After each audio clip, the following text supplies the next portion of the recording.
We present The Standard Show, the podcast that brings you the stories behind the standards, with Matthew Giles and Cindy Parakill.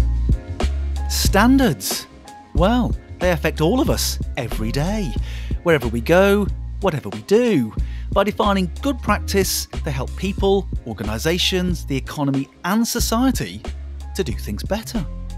And every year, standards-making bodies around the world publish thousands of them for all sorts of things.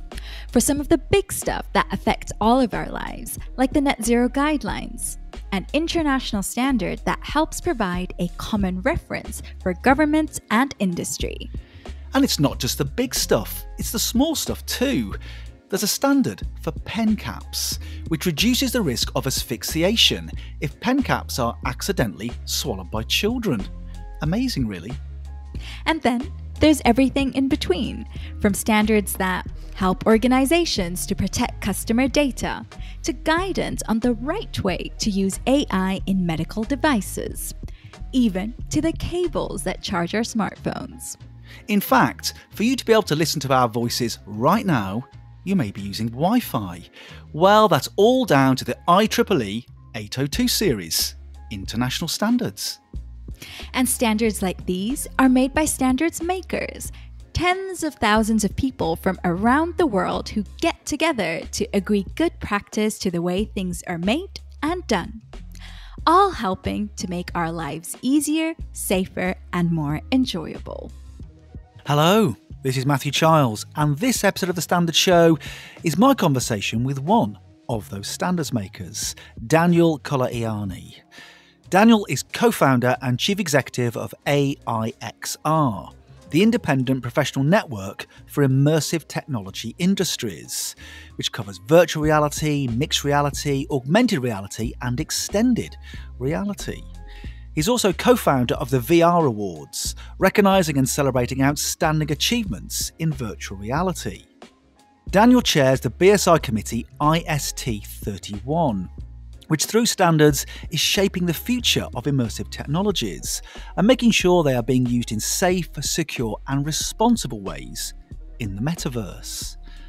I spoke to Daniel at a recent BSI Standards conference, where BSI brings together anyone and everyone really who is interested in discovering and debating about how standards are shaping our modern world.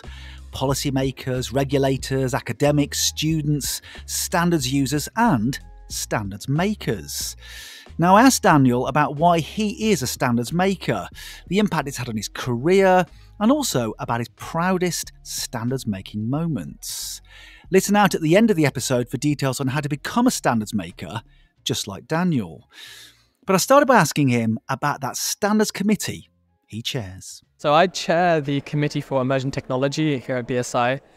And one of the interesting things that we have within our group is discussing the impact of things like immersive technology, such as virtual reality, augmented reality, and how it impacts our daily lives from an enterprise perspective. And tell me about the sort of standards that you're currently working on. Sure. So one of the biggest challenges that we have right now is definitions. A lot of new words are floating about, from spatial computing through to the word like metaverse. And our goal is really to make sure that we can, first of all, understand the foundations of technology in order to know how do we build standards on from that. And in terms of your chairmanship of this, how long have you been doing that? Sure, wow, actually I need to remember now. I think roughly for about 1.5 years or so now. When we first came onto the committee, it was a case of getting to understand who are the impact makers in this space, what are the challenges of this space. And during this time, we've been able to understand, I guess, the shifts of technology as it continues to grow and evolve throughout the years. Now, being very modest here, Dan, you're a bit of a claim to fame, I think, with the chairmanship of this committee, haven't you? Sure. I mean, everywhere I go, I seem to be introduced as the youngest chair in the BSI history. So, but I think that's reflective of the industry and the technology itself, right? It's very new, it's very flexible, and it requires a lot of fresh thinking from a digital perspective. So part of my goal here is to bring a perspective from a younger audience, but also the audience of people that will be utilizing this technology going forward as well. Now, in terms of your standards journey, Dan, how and when did standards making start for you? Sure. I mean, it's probably started since a very young age, actually.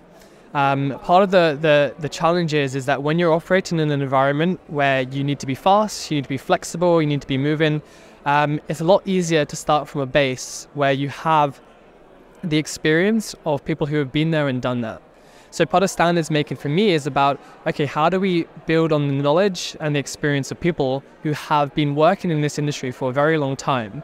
And how do I use that to make our job easier? How do we use it to make it more efficient, more quicker, but also to give trust in the end users who will be utilizing these products, these services in the future by knowing that it's gone through the processes that are important for something as visual as emerging technologies.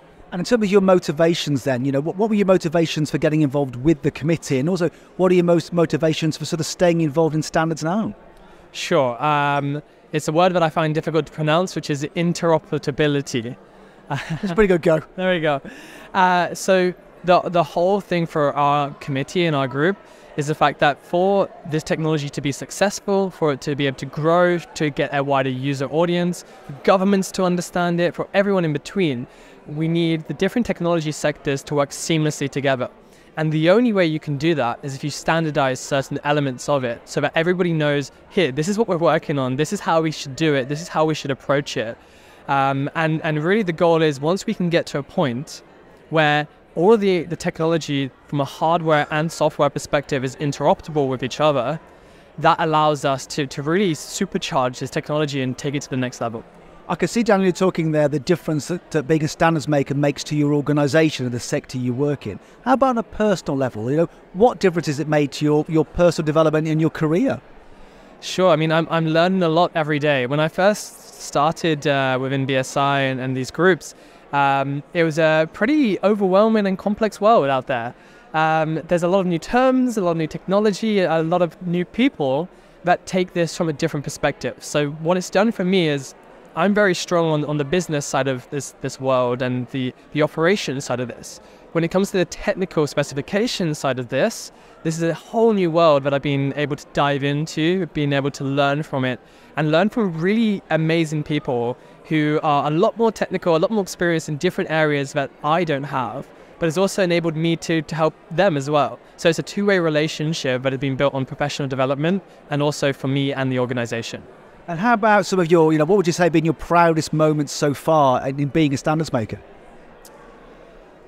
The proudest moment has probably been educating people on the importance of this going forward. So a lot of people are surprised when we talk about the kind of standards that are being worked on and the kind of people that are within this, from cybersecurity to artificial intelligence, because the most interesting thing is this spans across every single sector that BSI has.